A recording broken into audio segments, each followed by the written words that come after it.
এই কে রে এর মধ্যে কে রে দেখি তো। যা, আমার দেখে নিল তো, এবার আমি কি করব?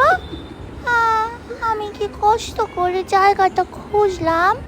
ওভাবে থাক ঝোলানো, দেখি কে ওকে নামায়। চলে গেলাম চলে গেলাম কিন্তু বলে এভাবে বলে তো বারবার চলে আসিস।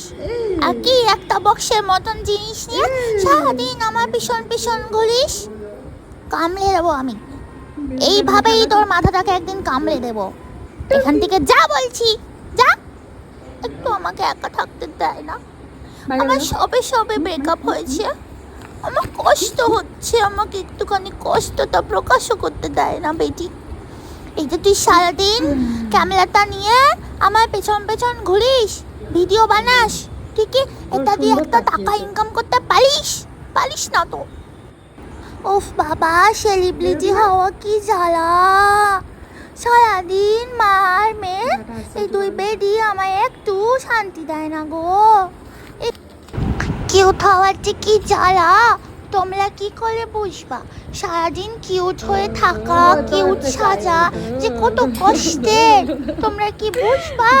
তোমরা তো শুধু চাকরি করো। এই কিউট সেজে থাকা, সারাদিন দুষ্টুমি করার যে কত কষ্ট, তা কি তোমরা বুঝবা? আজকে এই বেডির হাত আমি নামাই দিব গো। সারাদিন আমার শর্টকাট, আর বেডি তো বেডির মায় বেশি বদ।